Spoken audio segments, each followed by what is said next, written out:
like my little countdown. Yeah, I like my little countdown. What's good, everybody? How's everybody doing? Man, we got some boxing to talk about, ladies and gentlemen. Yesterday we had some good boxing. We had Andrade fought, Rashid Ellis fought, Jaron Ennis fought, and Gervonta Tank Davis fought, all on the same card. On paper, that was a spectacular lineup. You're talking about some of the best talents in boxing today, all fighting back to back to back to back. Now, you know, we had Demetrius Andrade obviously opening up the main card, and he had a fight. Yeah, and I actually, when I walked in, he was already in the sixth round when he was fighting, and I kind of paid attention to the fight. I wasn't super locked into the fight, but it seemed like he won that fight, relatively easy as far as the scoring goes. I didn't see anything super duper impressive that I was looking at, but then again, I wasn't locked in, right? I actually watched the fight at a restaurant slash bar, and there was just a lot going on. And so I didn't really lock into that particular fight. I started to really pay attention when Rashid Ellis fought.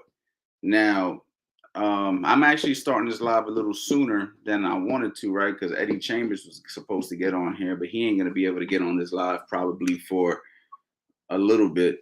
But I watched Rashid Ellis, and I'll probably come back and revisit some of these topics. But I watched Rashid Ellis in his fight, and I forget who he fought, the guy's name. Can somebody put Rashid Ellis's opponent's name in the chat? But he was winning the early rounds. He was throwing a lot of good combinations. But yeah, he fought Villa. Thank you for that, MH. He fought Villa. Yeah, he was letting his hands go. A lot of, to me, Rashid Ellis is so focused on speed. He almost has like an amateurish boxing style. And I say that with no disrespect. But it's not like he's really focusing on right. He's just like right. So he's just kind of looking to touch you, right? And I knew that once I seen that he continued that, and it was like round 6. Me and Eddie Chambers, no lie. When Eddie gets on the chat later, I'll tell him. I looked at Eddie and I said, he's working too hard. And Eddie looked at me and said, yes, he is.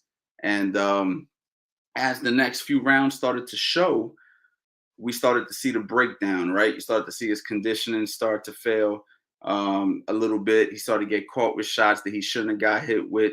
And that was due to the cause of him overworking, overthrowing, overmoving, just doing too many things that were unnecessary. And this is something that fighters have to go through, right? You have to actually go through enough boxing to be able to have these experiences. And we're going to talk about experience quite a bit. We're going to talk about experience quite a bit on this live because, even though I'm talking about the fights, I like to somewhat try to educate for the people who, like to learn from me, certain things, right? So we have to talk about experience, right? So Rashid Ellis hasn't been active like that. I think they said his first two rounds in 24 months or something like that. Like he hasn't been active like that. And when you're not active like that, and I'll tell you from my own experience, right? Like, so whenever I took long breaks from boxing in general, when I came back, I always overworked in sparring the first few days. It takes a while to learn the pace. I can only imagine under the bright lights. You see what I'm saying? You're fighting under the bright lights. You haven't fought in a while. You have a lot of pressure. You're trying to look good. You're on Showtime. You're on a Tank undercard. You know what I mean? You really want to show off. You really want to show how good you are. And then you go out there and you just start throwing all these punches because you're just trying to get so far ahead on points and look good and possibly get a knockout. But the guy who you're fighting just is constantly in front of you. He does not move. You know what I'm saying? You're just like, damn, this guy's still here. And just imagine, it's like the walls are closing in on you. You know what I'm saying? You got the walls closing in. Your condition is starting to fail. Your concentration levels are starting to fall apart. And this is where experience comes into play. So the thing about boxing that's a little unfortunate, okay, and it's one of the things that I hate about boxing is the fact that we go so much on records nowadays, right? So you got guys that are undefeated 25 and 0, 26 and 0, 16 and 0, 10 and 0, whatever. As soon as they take an L, people they kind of get discredited, swept under the rug, never to be seen again. Or they get thrown in with guys that they shouldn't be fighting at times. They shouldn't be fighting. Maybe they're going through something, but then they get the 2 week phone call, and now they got to go ahead and take the last minute fight, or maybe they got to move up a weight class to fight a name in order for them to get a fight after they take a loss. They got to somewhat have to take a disadvantage, is basically what I'm saying, because they took a L, and now we never really get to see who they really are because they haven't fully developed, right? They didn't get a chance to develop because once they took a loss, that's it. And that's why it's like really important for those of you guys who are competitors or fighters to get that amateur boxing experience, right? Because when you're an amateur fighter and you fight all across the world, and we're going to talk about this a little bit more, I'm hoping to stall a little bit and talk a little bit about stuff so I can get Eddie in here because I want to talk about this with somebody. But what I really want to talk about is you want that amateur experience because when you fight all across the world and you go through so many different things, you see so many different styles, you have to make the adjustments, you have to go through the tough fights, and when you go into these professional fights, you have that homework, that built up knowledge from just doing this over and over and over again, right? And then when you run into these situations, you're like, oh, I've been here before.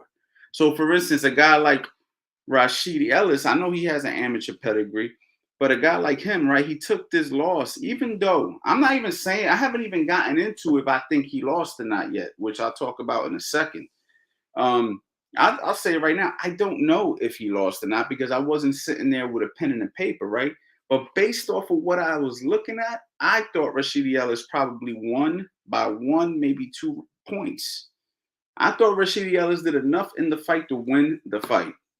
Now, that doesn't mean that he didn't make mistakes in the fight. Like he didn't pace himself. He obviously lost concentration. He started to get clipped later in the fight. He got dropped twice in 1 round, things of that nature. I still think he won the fight by points, and it's unfortunate that he lost, but I wasn't sitting there locked in, right? Like I wasn't like, yeah, 10-9, 10-8. Like, and I hate to make assessments because a lot of times we go off emotion. A lot of times we go off of what we see the commentators putting on the TV. Like you might have been in round 7 and seen that Steve Farhood has Rashidi winning every round, but were you really paying attention? Did he win every round? I don't know, right? I've been swayed by the judges, the unofficial judges before myself. And then when I rewatch it, I'm like, oh man, I'm not letting that judge or that unofficial judge sway me anymore. I'm going to make my own determination. So since I wasn't locked in, I can't say that he got robbed, but what I can say, it seemed like he still did enough to win the fight. Now, with that being said, he has that experience now.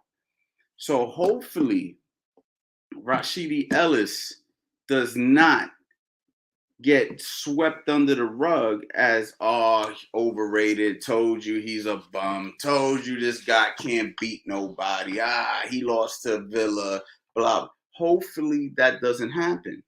Hopefully he got 1 loss, he has the experience, he learns from it, he gets other opportunities and other chances to develop as a fighter.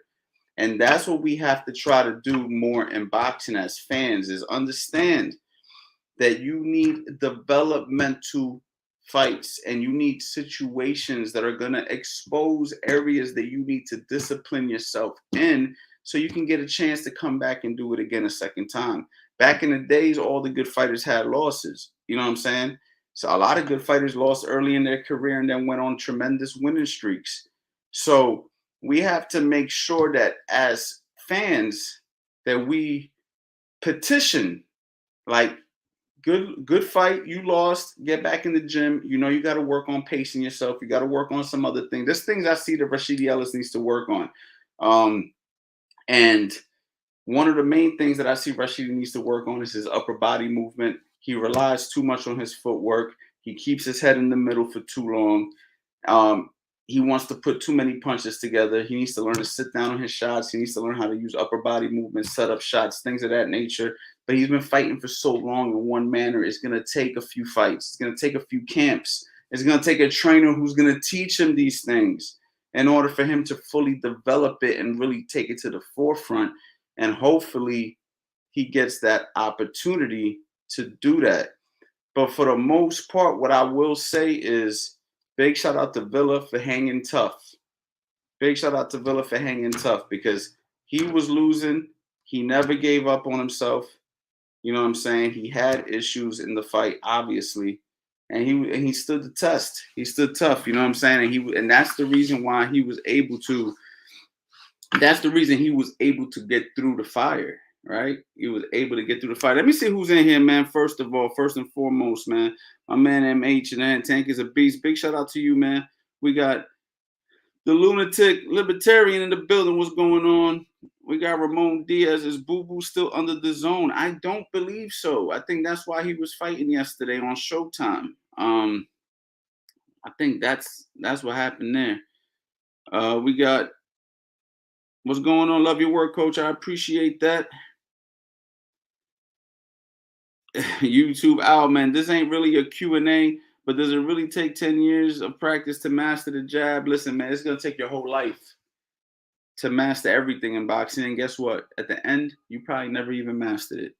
But it's the journey, champ. It's the journey. You got to go through the journey. You know what I'm saying? Look, Rashid Ellis has been boxing for more than 10 years, and I just named 4 things that I think that he can improve on, right? So a lot of these fighters that we're watching on national TV, that we're like, oh, he needs to work on this. He needs to work on that. He needs to work on that. He needs to work on his defense. He needs to work on his footwork, blah, blah, blah. A lot of times it goes, oh, he needs a new coach. These guys have been boxing since they was 8. You're watching them at 25. They've been boxing for 15 years, 16 years. You know what I'm saying? By the age of 25, they've been boxing for 20 years. And they're only 25 years old. They started at 5. And guess what? They still need to work on stuff. That's the truth about boxing, y'all. So you got to remember, and I'm not trying to get off track here, right? Obviously, we're talking about yesterday's fights, but when you ask a question like that, you're always going to have something to improve. There's always going to be something you can refine, improve, maximize. You might know how to throw the jab perfectly, but you might need to work on maximizing how good you throw the jab. You see what I'm saying? You might know how to do everything good, but you might need to work on pacing yourself, staying calm in situations, things that only you can get through the actual doing of the work. You can't get it any other way. Knowledge alone isn't power. You need knowledge and application, right? So yes, does it take 10 years of practice? It's going to take longer than that, champ.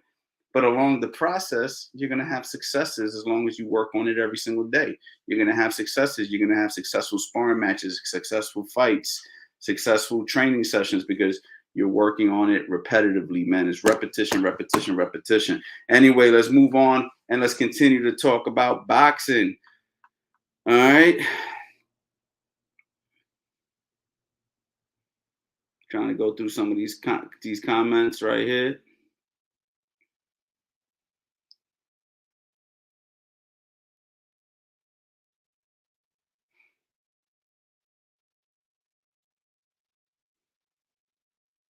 A lot of comments I just missed out on, y'all. So I'm just trying to get right back to you guys. We got more to talk about. We definitely got more to talk about.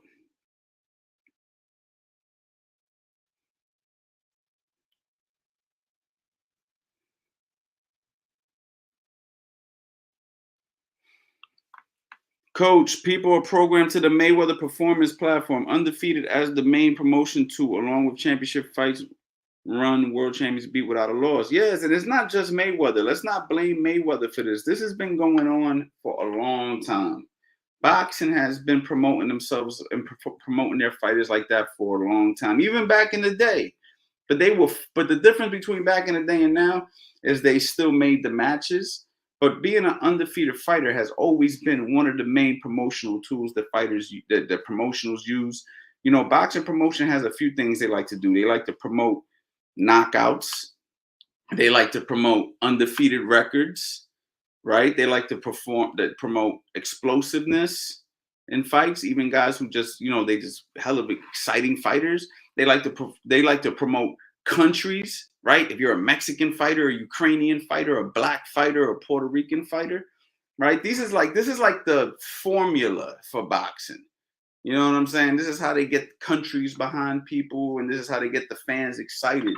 You know what I'm saying? And unfortunately, what happens to the guys who lose, though, is what sucks. I'm okay with the promotion.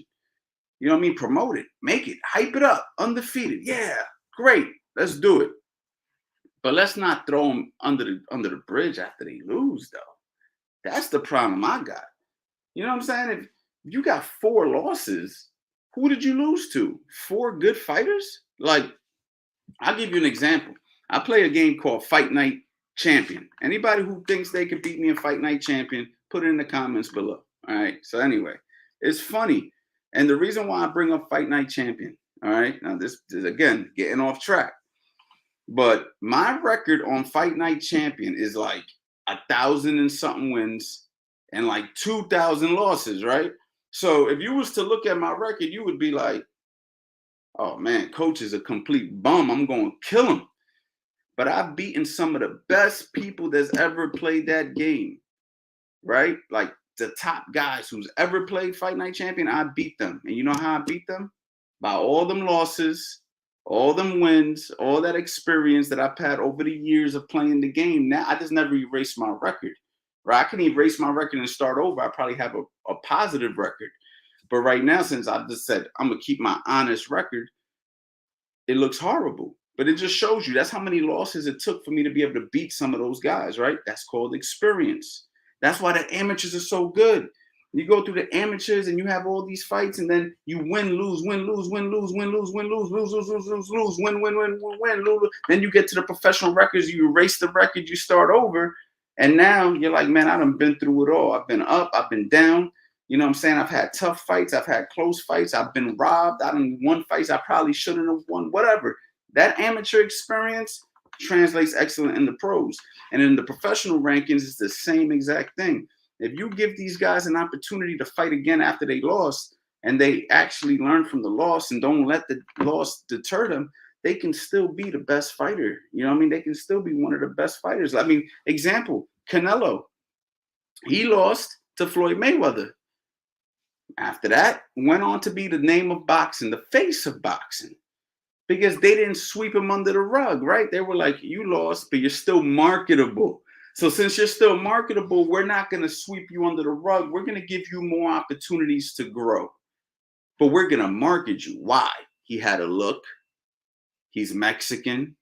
And he could fight. Perfect guy to market.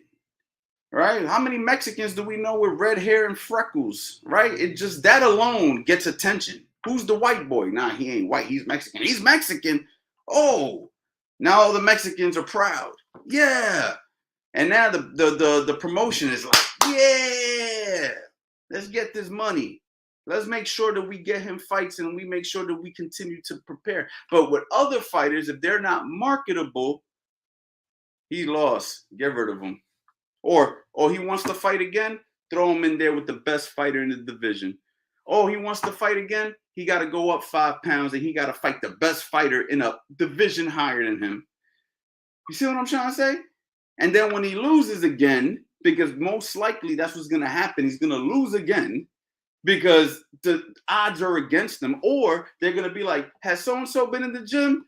Nah, he ain't been in the gym. All right, get them ready. Yo, we give you 4 weeks to get ready for the best fighter in the world. 4 weeks? Yeah, we're going to give you $1 million. I'll take it. Now he goes in there, 4 weeks of training. The other guy's been training, sometimes less. Sometimes you get 2 weeks. He goes in there, gets his ass whooped again. I told you, man, he wasn't that good. Get rid of him. You didn't know what happened before. You didn't know the situation. You see what I'm saying? So you got to be smart in this game. So that's why the only way this is going to change is for the fans to be like, yo, I don't care that he lost. Give him another shot. That kid could fight. We want to see him fight again.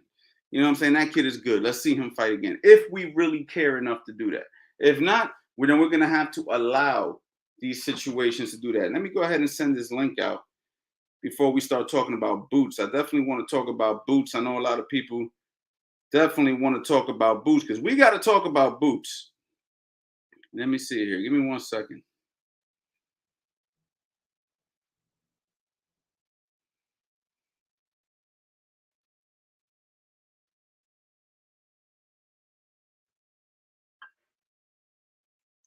One second, y'all. Got to send this link out.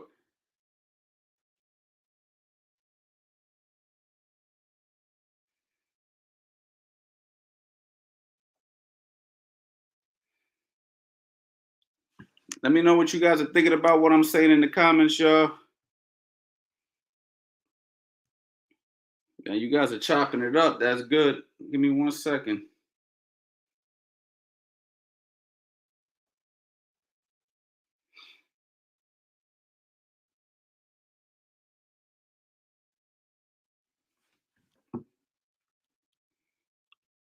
Yes, sir. Glenn Johnson. Yeah, Glenn Johnson, the road warrior. Perfect example, y'all. You had a guy with 11 losses, came back, beat Roy Jones, went on a tear, world champion. People couldn't mess with Glenn Johnson for a minute. For a minute, he was just tearing through shit. You know what I'm saying? And that's what I mean. You got to give guys opportunities to learn and grow. You got to give guys opportunities to go through this. Listen, man, boxing's a timing game. Boxing's a timing game. A guy that you could beat today might be able to whoop your ass in 6 months. Okay?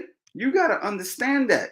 Just because you could beat a guy today don't mean you're going to beat him in 6 months. I done had sparring matches where I got my ass kicked. And I remember I got my ass kicked and I went home and I thought about it. And I said, why did I get my ass kicked? And I couldn't sleep, yo. Anybody who boxes knows this feeling.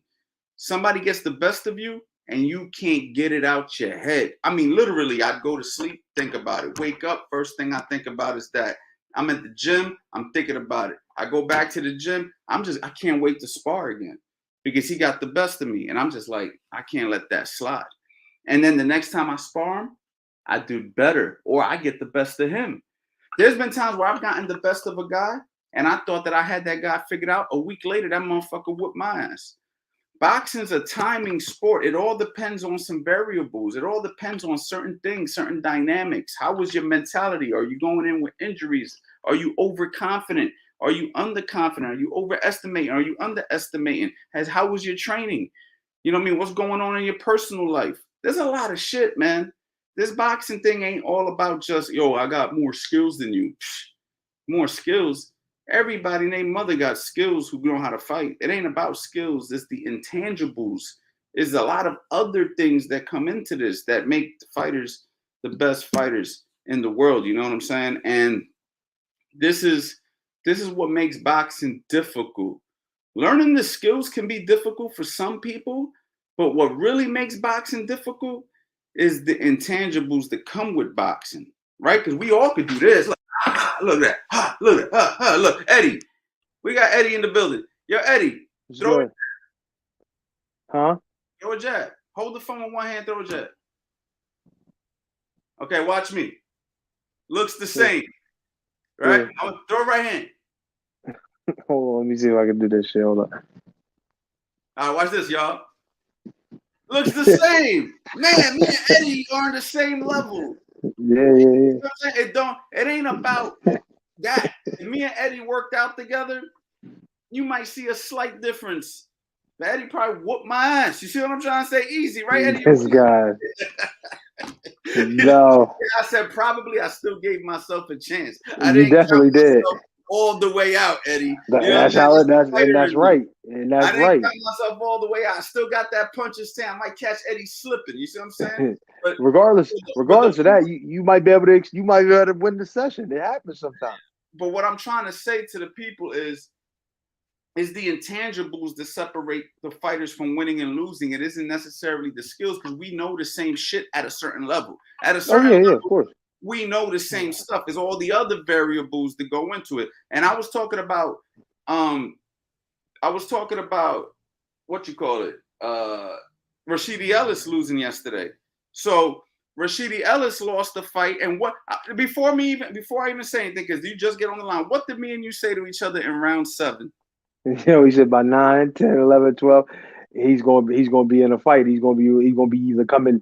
He's going to be coming down, and the other kid's going to be going up. Basically, is what we were saying. Seen it early. We seen it early. Overworking. Yep, exactly. It was like he was doing twice the work to keep the kid off him. I mean, he was doing good work. He was using the jab. He was sharp. He was doing some good stuff. But he didn't. It's the way he was going about it. Remember Miguel Cotto and Margarito back in the day? Now we know that Margarito was cheating, but it was the same but still, thing. Right. Like if he would have been able to get respect, which he could get respect, but it wasn't enough to stem the tide what Margarito was bringing, and that was the same similar kind of situation here. Rashid Ellis is far better skilled than him, sharper, faster. You know what I mean? But only thing he didn't have is the punching power. You know what I'm saying? I hate to compare, but I have to in this scenario because we was talking about that fight, the possibility of that fight is with him and Boots. If Boots was in the same position, Boots would have got the kid out of there 100% because he's coming in, he's running into that stuff, and Boots is hitting a lot harder. And he's generous like with the offense, and he's good defensively, and he's sturdier. He's a little sturdier than Rashid Ellis. No, a lot sturdier than Rashid Ellis. And I think that's the difference between the two is if they fought.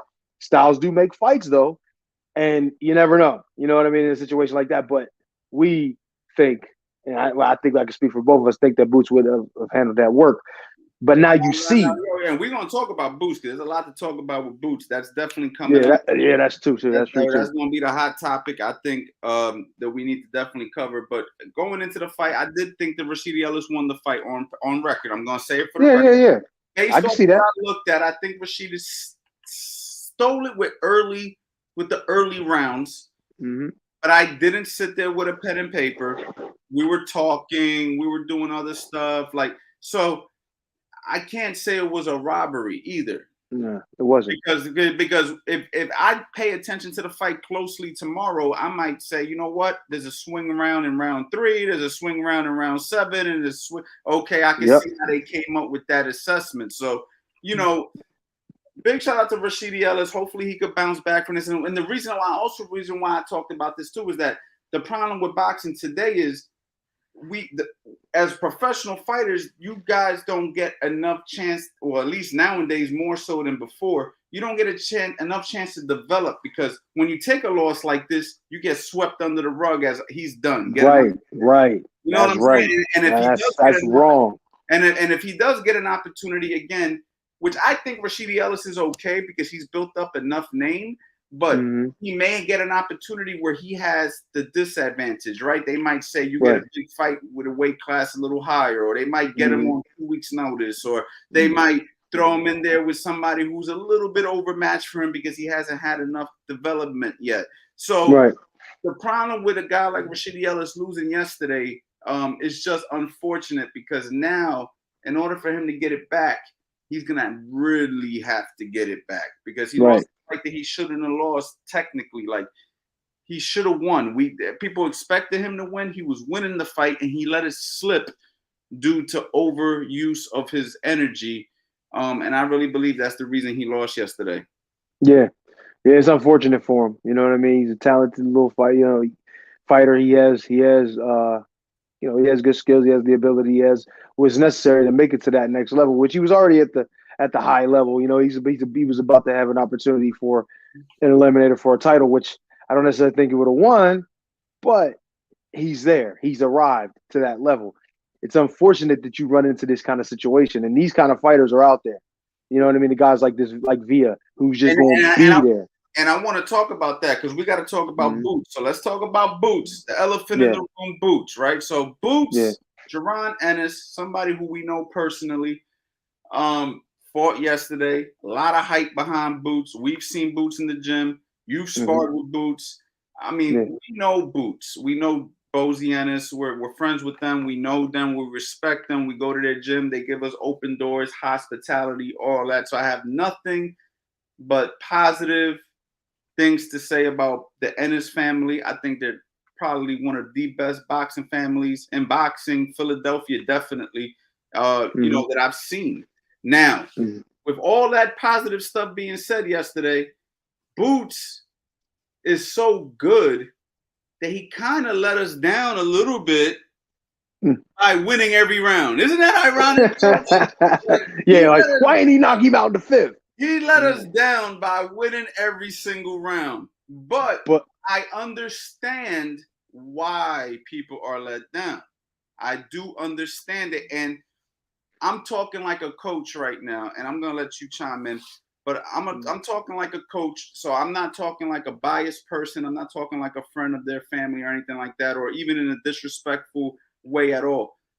I do believe that Boots went into the fight slightly overconfident. Yeah. I think hard not to be. It's hard not to be when you're as good as he is. Right. But I do believe he went into the fight slightly overconfident, and I believe that kind of hurt him as far as being a fan-friendly as he's been, because what happened was he didn't get the spectacular knockout. He looked like he was forcing stuff that wasn't coming off the way it usually does. And now what's going to happen is people are going to say, is that the guy who's ready for Errol Spence and Terrence Crawford? Are you sure? Because he couldn't knock this guy out. What do you think about that, Eddie?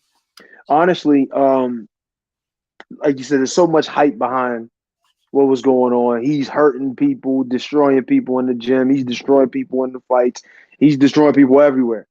He's a can't miss prospect that's going to turn. Well, he's a can't miss contender that's going to be a champion and probably possibly a multi-weight champion, future Hall of Fame. These are all things that the kid is hearing at this stage, and it's like, damn, it's hard not to feel that. You know what I'm saying? You see that? You see that, Ant? Yeah, big shout out to Jason for purchasing the courses. I appreciate that, man. I appreciate you saying that, but go ahead. Yeah. And so for him, it's like when you see him in there with a guy, and this guy's sole purpose in this fight, well, I'm not saying he wasn't trying to win, but when he initially felt what he felt early on in the fight, he realized and dealt with, the speed and the ability and the power and all of that stuff that went into it. He realized that I just have to find a way to make it to the second half of the fight and survive this. Hey, I really can't beat this kid. Let's bring it back to what Rel said a day before. What was that he said? We were live with Rashid Jefferson. Big shout out to Rashid Jefferson, one of our friends, great boxing trainer from Philadelphia, was a great fighter as well. He came into the live and he said if Boots was to fight Terrence Crawford or Errol Spence, those experienced guys know how to last long enough to make it to the sixth round, and in the sixth round is when the fight starts. And we kind of seen a little bit of that yesterday. Like, if we want to say anything from a perspective of, let's just go ahead and let's pick apart at Boots a little bit, right? Let's not be so biased, and because we're from Philadelphia, what do we see a little hole there? Was the fact that he had trouble with a guy who didn't necessarily stand in front of him, right? He kind of, you could see frustration. You could see him getting walked into shots that we're not used to seeing Boots get hit with. And obviously we felt that Boots was far superior to this guy. Why did those things happen? Those things happened because Boots was simply looking to knock the kid out. It's very obvious. He was simply looking to knock the kid out. He forgot about his jab. He was not cutting off the ring as good as he probably could have. And it's because he just wanted to. I mean, we literally seen him take his left hand, throw a hook, and his whole spin around. Spin. Like, that's frustration. Tell you, this guy just wants a knockout. Yeah, it's frustration too. What else to say? You see what I'm trying to say? So the problem is, what's the old saying in boxing? This is why we got to listen to the coaches, because we as coaches have learned from other coaches who learned from other coaches. It's been going on before we were even alive. You don't look for the knockout. You just let it come. Right. Just let it happen. Yep. Don't go looking for it. Looking for the knockout. He wanted to steal the show. He's on Showtime. He's on the undercard of Gervonta Davis. He knows everybody's watching. He's the hype train. Everybody's like, Boots, Boots, Boots, Boots. He got to knock you out. He forced it. He didn't get the knockout. And people were disappointed, even though he won every second of the damn fight, regardless. You know and that's the damned if you do, damned if you don't. Damned if you do, damned if you don't. But it should be a lesson there for him. Oh, absolutely. Well, if this gets back to Boots, no shade of him at all. I just hope from a coach, he knows. You learn from that, because now you know you got to get back to setting up the stuff that got you to where you are. And you've seen him try to do it. But see, when you don't have, and this is one of the hardest things in boxing, I say this from experience because I've dealt with it, especially fighting big guys. Like I was fighting real big guys. When a guy's sole purpose is to survive, it is so. Thank you, Steve, for the super chat. I appreciate it. Oh yeah, Joe Frazier City. I see you. Go ahead. It's so difficult to get them out of there when they're just looking to survive, especially if you got a lot of experience like this dude and good footwork. Like this dude was really good with footwork and defense. Than we know. He might have been like a little Isaac Cruz that we didn't really know how good he was until he fought Tank. Now this guy comes out. How about the guy who just fought Teofimo? We didn't know how good he was until he fought Mikey Garcia, and now he fought Teofimo. Like you got these hidden gems in the rough that you think are easy fights, and then they turn out to be good fighters. And then the fighter who beat him doesn't get credit for it originally until they beat somebody else, and then they're like, "Oh snap! Damn, that guy was actually good." And Boots beat him every round. You see what I'm saying? It goes back to understanding that we're in the professional ranks, especially the professional ranks where they are, the elite level, where there's very little, tiny, small differences that separate guys. It's not is a fight style may seem, two guys fighting, one guy beats him by a lot or beats him easy or whatever. It's generally the style that causes that big discrepancy in the fight. It's not necessarily the ability. Because if you look at certain fighters, like look at Rashid Ellis and Navio, right? Look at that, right? Rashid Ellis is clearly the better fighter, the more talented guy, the more explosive. I don't want to say explosive, but the just better all around. And then the other guy wins. That just shows you how close we are, and it's styles that create, those like I said, those discrepancies. So even with Boots beating this kid every single round. Now, I know most people go like, nah, there's a whole hell of a lot of difference between the two as far as skill and ability. But I think it's just that Boots has everything all wrapped into one. And that's why everybody expects so much from him. And I hate to hear that. But look at this. Check out this comment right here from Jason Moses. Big shout out to you, Jason. No cutting off of the ring, no good body punches. Any B-class boxer with a jab will beat Boots. It's just facts. No, it's not. He learned quickly about his weakness, and hold on, let's give him the icing on the cake. His power ain't what they say it is. Go ahead, elaborate, Eddie. You actually sparred Boots, so you know what the punches feel like. Where we can't talk and we've never felt the punches. But anyway, go ahead. I'll say this: I've been hit by heavyweights. There's two punches. Obviously, Vladimir's a huge puncher too, so I'm not going to sit there and say he's an honorable mention. But Shannon Briggs is probably the biggest puncher that I've felt power from, and this was in the gym. Now, I'm not saying Boots punches is that hard, as hard as he does, but he's the hardest puncher, smaller guy I've ever been in a ring with. I haven't been in a ring with a guy any smarter 54 that made me have to say, "Damn, that kind of, you know what I mean? Like I got to be careful. I can't just let the motherfucker hit me." So I don't want to hear that about his power is not that. This guy was sharp. He was in camp. He was training. He's prepared. He's around the same weight. He understands the angle of the shots. This dude ain't no average Joe, even though most people looked at him that way because he's not from here. We don't know a lot about him. I'm looking at the dude, and he ain't no necessarily B-class, especially on the defensive end. This dude actually has great footwork, understands range. You see him turning his head, rolling with shots. He wasn't necessarily taking always the full brunt of those shots.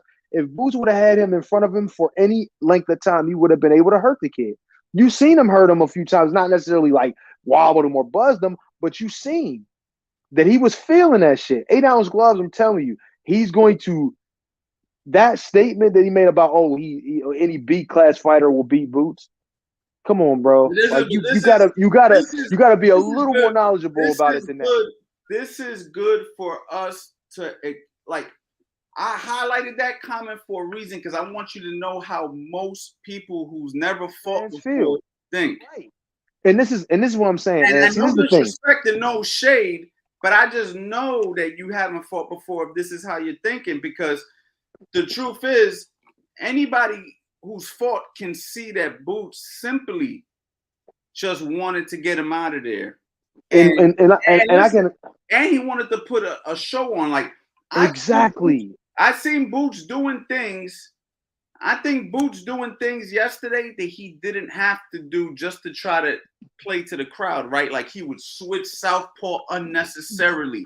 He would do little things with his hands to try to get people to like.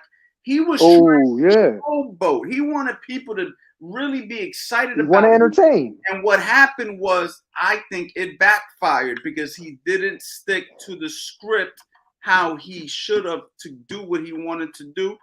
I'm just talking from what I really think happened. I believe if Boots was to reevaluate this fight and fight the kid again and really took him serious the way if he was going to fight like an Errol Spence or a Crawford, he will stop the kid this time.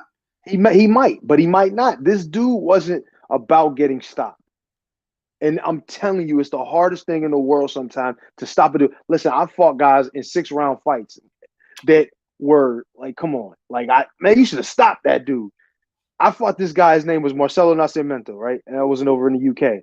I tore my bicep the 2 weeks before I got the fight. I tore the top part of the bicep. So, I mean, it was as long as I had the other part, I was good. So it wasn't necessarily that I had a torn arm when I went in. But I went in there. And when I tell you, this dude was like, he was thinking, obviously, I got to make some money. I can't get knocked out. I can't be disqualified for 60 days. I got to make sure that I've finished this fight. I hit this dude with shots. I'm telling you. And at this time, I'm bigger. I was punching like a house. I was knocking motherfuckers out when I was over there, especially guys at that level. He would not let me go. When I say he was holding and running and holding and running and it is hard to get people out of there when their sole purpose is to survive. They'll do whatever it takes just not to get knocked out. And if you have experience and if you've been around, you have to understand it is not just that easy to go in and knock someone the fuck out. It's not. If you have experience, if you've been in the ring, you know this. You can run into stuff. You will see at different times Boots would start kind of running into shit because he was just trying to get him out of there. He was thinking about, man, I got to knock this guy out. I got to look good. I'm the best fighter on this card. I'm this and that. I got to do this. And then you start getting worried. You start like, man, this dude might be making me look bad. He won every minute of that fight. How can anyone really complain? How? Well, people can complain, and people could complain because but it's the other fighter. It's not him. I'm going to tell you why people complain. Because he has already been compared to the best in the division without fighting a notable person. Right. So now you're blocking the volume. Am I? Yeah, I couldn't hear you for it. It sounded like you was covering the. Oh, okay. I might have. All right, so he's already been compared to Terrence Crawford. He's already been compared to Errol Spence, right? People take offense to that because he hasn't fought nobody notable, right? Other than a Thomas Delorme who's older and a Lipinets who's smaller. So now he fights a relatively unknown fighter, regardless of how good the guy is. We found out yesterday the guy wasn't an easy fight. Right. And he couldn't look as spectacular as what, put it this way. A lot of people may come and say Errol Spence would have stopped that guy. Maybe. I'm just saying. Terrence Crawford would have stopped that guy. But you're saying that Boots can beat Errol Spence and Terrence Crawford and he struggled to stop this guy, right? I'm just telling you what people are going to say, Eddie. No, I agree. So that's the reason why people are going to this is the reason why people are going to say that. And I'm not saying that that's right or wrong, though. You see what I'm trying to say? Yeah, right. I understand why the kid said that, or why whoever I said the kid, I don't even know how old he is, but I understand why the guy sent the message. But you got to understand, and the thing is, if you don't fight, it's hard the guy said he fought with Mayweather from 2000 to 2002. I don't know what that really means, but I guess you're James Dixon. Maybe you were a pro Jason Moses. Don't know. Not trying to throw shade at you. I'm surprised that if you were a fighter that you made the comments you made. But he said, I know boxing, it don't take 12 rounds for what Eddie is saying. He basically couldn't figure it out. I didn't know. It's not that. It's like, okay, you fought that long. You fought with Floyd. That's cool. You know what I mean? And I'm not discrediting that. I'm not discrediting your credibility, whether you know boxing or not. But what I'm saying is if you do, you'll understand that it's hard to beat dudes that are just trying to survive. It is very difficult. And that kid was not trying to win the fight. He was trying to survive. He did which I shouldn't have said it. I'm going to be honest. I shouldn't have said it. I think I was wrong for saying it. But I do still believe what I said to a degree. That like Hector Garcia, and we're gonna get into that, but it's really more. I really should have tweeted that for Boots' opponent. You had one guy trying to defend himself and one guy trying to fight. Right. So, for instance, when you learn self-defense, if you try to attack me, that means I defend myself, right? Right. Whatever art form I use, whether that's just self-defense, karate, taekwondo, boxing, jiu-jitsu. The key is I don't want to get hurt and I defend myself. And then you have the attacker who just attacks, right? I want to hurt you. I'm not worried about necessarily just defending myself. I'm coming to hurt. That fighter who Boots fought was looking to defend himself. He wasn't looking to fight. Well, Boots wanted to fight. He wanted to fight. He wanted to do what he's been training to do. There's a big difference there when you're defending yourself and you're actually coming to win the fight. And I think Hector Garcia was doing that a little bit toward the end of the fight where he was just like okay with just countering. He wasn't really trying to win like anymore. Same thing but this guy from round one, he made a decision. I'm not fighting with you. I am going to use my footwork. I am going to continue to turn. I'm not standing still. So that tells me he simply did not want to get hurt. That's fact. And see, and this is why I'm saying I'm not trying to destroy the credibility of the guy at all. What I'm saying is everyone knows who fights like that, especially at the pro level like that. It is very difficult sometimes to stop guys who don't want to get stopped when their sole purpose is to survive. And they have a high level of experience and understanding defensively of how to do so. He's a professional fighter. You know what I mean? What do you have, like what? I don't know, 8 or something now, 8 knockouts in a row or something like that. Was he trying to do that with him in there with Boots? Hell no. He was like, man, I'm just going to go ahead and move. I'm going to use my defense. I'm going to use my footwork. I know you could tell the motherfucker knew what he was doing. He knew how to survive. This is a fight that I really want to see. Keith Thurman actually might be a good fight for Boots. I think it's a great fight. A lot of people, there's more danger in it for him. A lot of people count out Keith Thurman at this stage of his career, but I thought Keith Thurman looked good in his last performance. I think Keith Thurman has enough punching power in both hands to make respect him. I think that he uses enough footwork to frustrate Boots. And I do believe that he's the gatekeeper for Boots. If Boots wants to walk into this top territorial position that everybody wants it, but I would love to see that fight. I would petition. That's fair. Fight. I like Keith Thurman and Boots. I think it's a good fight that Boots could win, but Keith Thurman still has a chance. I mean, matter of fact, I can't even say that Keith Thurman has a chance. Keith Thurman can win as well. They both can beat each other, in my opinion. Now, talking to a lot of people, they may say, "You coach, you bugging. Boots will smoke Keith Thurman." Maybe, but if there was a fighter right now that I want to see Boots fight, I would like to see that because I don't see him fighting Spence. I don't see him fighting Crawford. I just think those fights ain't gonna happen. But Keith Thurman is lingering around there. He's kind of in that gray area of what do we do with Keith Thurman? Like, what do we do with you, bro? Like, are you a gatekeeper or are you gonna fight or are you gonna fight Boots? I mean, not Boots. Somebody like Keith got to fight somebody. So Keith, what you gonna do? I think Keith and Boots is definitely a great fight, man. So good call on that. Yeah, I get. You're calling Thurman a gatekeeper. Yeah, I am. At this point, I am calling him a gatekeeper because Keith Thurman, as good as he is, has been so inactive that I just don't know. And then he lost to Manny Pacquiao. He's been very inactive. I do consider him the gatekeeper for the young guys coming up. Now, gatekeepers aren't necessary. Gatekeepers is not a disrespectful term. Like, that doesn't mean that he's going to open the gate. You know what I'm saying? He might keep that gate closed and say, sorry, you ain't allowed in here. You know what I'm saying? Because it's like, what else are we going to do? Is Keith Thurman either going to fight Terrence Crawford? Is he going to fight Errol Spence? I mean, what are you going to do, Keith? Like, you're just standing around. Yeah, I mean. What are you going to do? He still has obviously enough left, you know what I mean, to compete at that level. He's just got to continue to show it. You know what I mean? Every year you get older, you know what I mean? And the more you don't fight, the more rust you put on your on your body. You know what I mean? You got to get in there, and you do have to, and trust me, I know that from experience. You got to get in there. You know what I mean? You got to give yourself at least a chance to do something before it's too late. And with Thurman being so inactive recently, you know what I mean, and him not being able to fight, I think it was an injury or something he had for a while. He's got to get busy.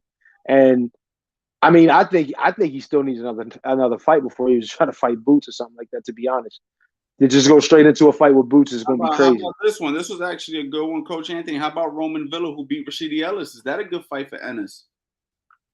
I mean, Ennis. It is. Rashid Ellis is supposed to fight Boots, and he lost. If they don't run that rematch back right away, I think. So this is what I wanted to talk about. So, and I think this is a big thing for a lot of the slick fighters. I think that's a good fight for the record. So this is for all the slick fighters. And I'm going to just make a term. I'm going to say the East Coast fighters, right? So we're going to take guys like yourself, Jaron Ennis, Gervonta Davis, Chris Colbert, all these talented East Coast guys, right? Shakur Stevenson, right? All these top guys from the East Coast that they fight out of this slick style. And they automatically get catapulted to, yeah, man, because we learn boxing a certain way and we feel that this is how boxing should be. Right. Then you run into a guy like the Roman Villa guy who does nothing the way we're taught here in this vicinity, right? We're taught slick, shoulder rolls, sharp, placement. We learn boxing, in our opinion, the correct way. Right. Then we go ahead and we run into a guy like Villa, or we run into a Ukrainian. They just do things totally different. And we fuck around and lose. Right? That can happen. Right? So that's what I wanted to talk about. That's why it's so important for fighters to gain experience. So what happened with Boots yesterday was experience. He gained another notch of experience on his belt that he needed. He actually found out yesterday, I'm human. I can't just walk through and knock anybody out. At least I would hope that's what he learned, right? Yeah. And that would be the main lesson to take away from yesterday. You can't knock everybody out, bro. You gotta set your knockouts up. You gotta just look to win fights, et cetera, et cetera. Right. And I just think that when you see different styles, like a Ukrainian style, or like Rashid Ellis fought the Roman Villa kid, or even like when Hector Garcia beat Chris Colbert, and obviously we're going to talk about his fight with Tank yesterday. These are different styles, different things that you get through your development as a fighter that you can't learn in my courses that we sell. You can't learn on my YouTube channel. You can't learn by hitting the heavy bag. You actually have to go through it to do it, and there's only one way. So that's why experience is number one when you start to get to that higher echelon of fighting, and that's why it's so important for us as fans and for boxing to change the narrative of you're gonna stay undefeated as being the only way you're going to get the big fights, because those losses can become the best lessons that will catapult a fighter to be even better in the future. The same way they did with Canelo Alvarez. You know what I'm saying? Where they continue to give him opportunities and develop him. You feel? And actually, we went into a whole spill about this before you got on. But experience is the best teacher. So those fights yesterday, look, if we go ahead and pull up Roy Jones Jr., we'll find some fights where Roy didn't look that great and everybody was. Of course. If we go pull up Floyd Mayweather, same thing. We pull up in any fighter you could think of, Terrence Crawford, even Errol Spence, all these guys who you guys claim, oh man, Boots is overrated. He can't beat these guys. Those same fighters that you're saying will beat Boots, they had lackluster performances in their history as well. And probably didn't dominate as well as Boots did in this particular lackluster quote-unquote performance that he had. Exactly. So that's the thing. We can't judge a guy so quickly. He got more experience. He should be able to develop from this. We still believe that Boots is going to be a world champion. We still believe he's going to be on top of the division. And it's just, I think, an eye-opener for him and his team. And he has a great team with his father and both of his brothers. And I just believe that they're going to make the adjustments to go ahead and move forward in a positive manner. Let's talk about the main event. Gervonta Davis and Hector Garcia. Now, Gervonta stole the show. That fight stole the show. I thought Boots was going to steal the show, but Gervonta made sure he stole the damn show. That was a good fight from both fighters. Hector Garcia came to fight too. Yeah. He came to fight. I feel bad for what I said. I don't believe that he was just trying to. I believe he was trying to win for a portion of that fight, and I think as the fight continued, he started to just want to get through it. But Gervonta Davis getting touched early in the fight with some good shots. A lot of people were actually saying Gervonta Davis doesn't have a chance now against like Ryan Garcia and Devin Haney and Shakur Stevenson and those type of fighters because he was getting touched by a guy like Hector Garcia. I'll give my opinion after you. I'll let you go first. What do you think, Eddie? I think people keep, even after what they say early in the fight, now this is, he lost. He ended up getting stopped and getting stopped on a stool, but you can still see the dude got experience. You can still see the dude had skills. He had punching power, heavy hands.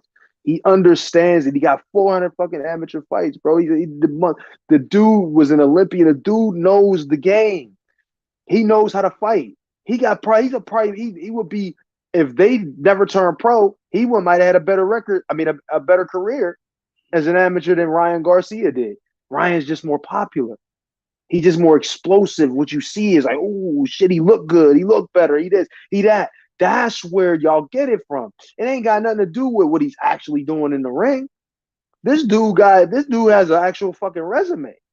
And Tank went in there and got him out of there and disposed of him like he was supposed to do. You understand what I'm saying? You got to give credit where it's due. This dude was no pushover.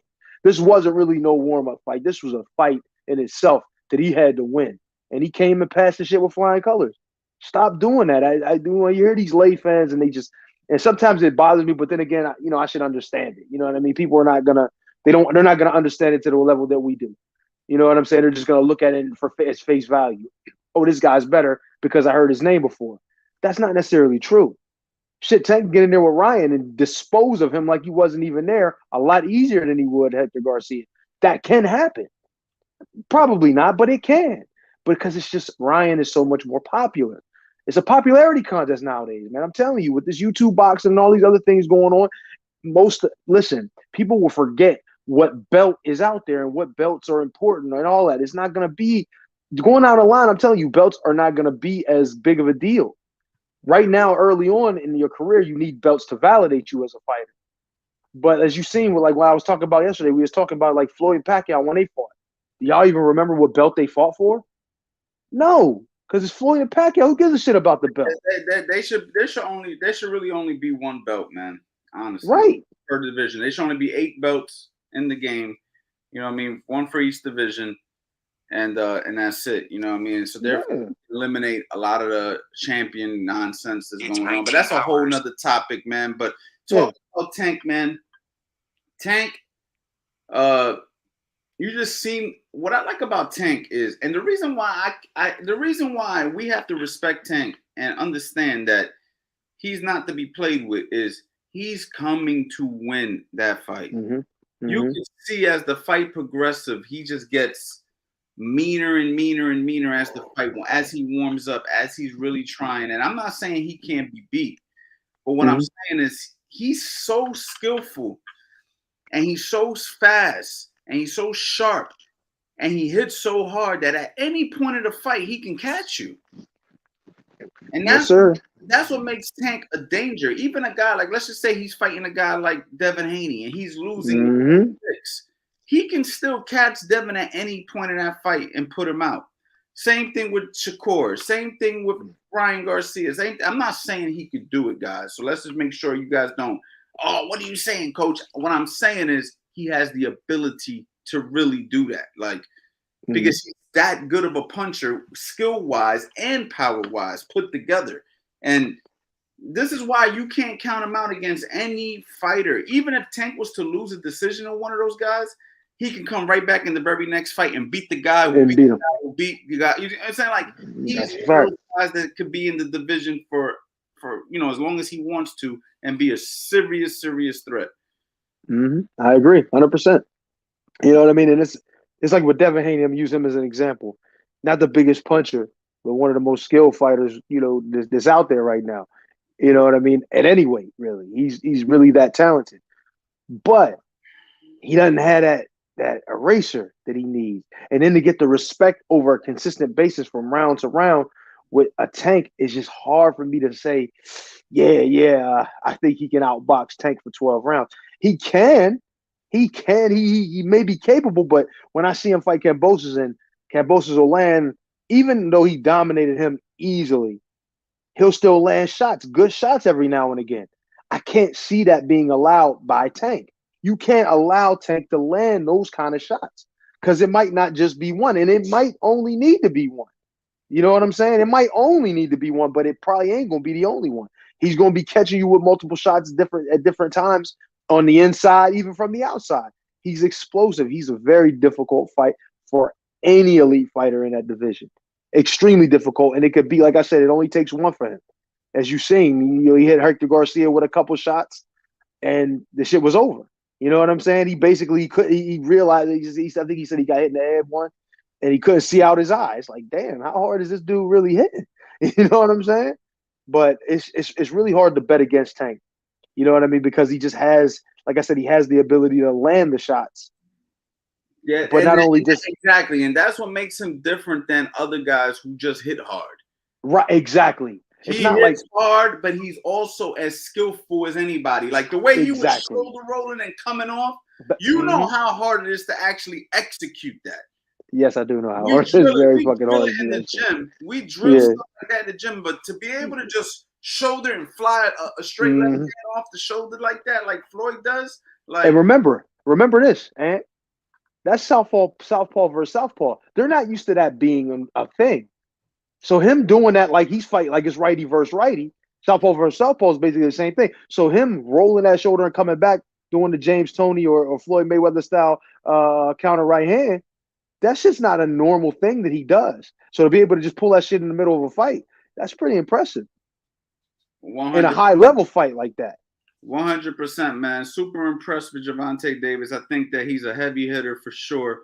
I think that he won a lot of fights in his career quite easy.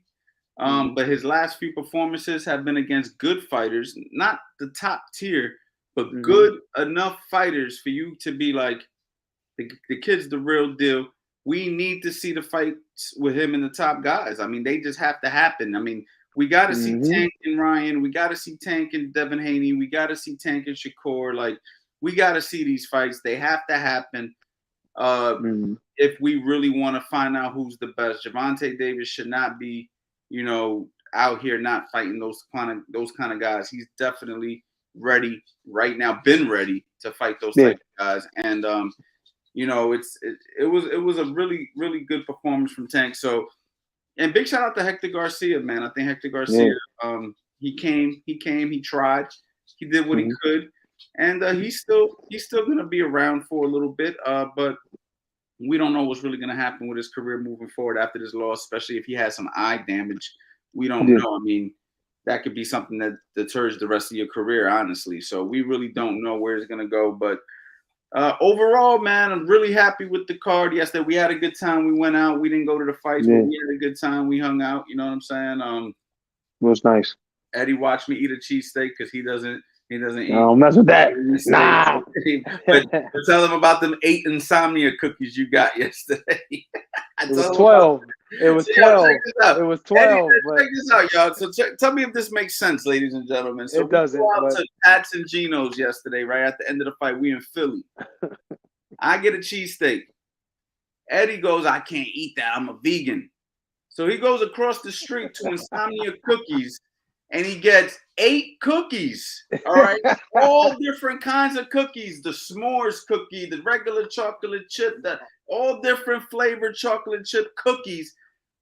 Instead of eating a cheesesteak because he wants to be healthy. Now, explain to me if that makes any sense to anybody in the chat. It doesn't. It doesn't. I admit it. But at least, and they were all kinds because they only had 4 different vegan ones. So I just had 4 different vegan ones. But it's cool though. Hey, listen, sometimes it don't make sense to everybody, but it made sense to me that night, motherfucker. That's all it matters. Yo. Eddie, we're gonna go record after this, get some content out. Yeah, I mean, I was about to go do some work, but yeah, if you got some time. All right, ladies and gentlemen, man, thank you for everybody who pulled up to the live, man. We talked about the fights. Make sure you guys go to the website, CoachAnthonyBoxing.com. And if you haven't been checking out some of the most recent tutorials that I have on YouTube, make sure you guys go to this right there to the video section. We've been dropping new content, man. We've been really kicking ass, dropping some content. I got to get that content pushed out. Please like, subscribe to the channel, share it, all that. We're going to go ahead. We're going to record more content for you guys. And again, go to the website, CoachAnthonyBoxing.com. If you guys want the best boxing courses on the internet, I'm going to go ahead, self-proclaim that. And you guys already know, man. Thank you for coming. Boxing Link. Pause.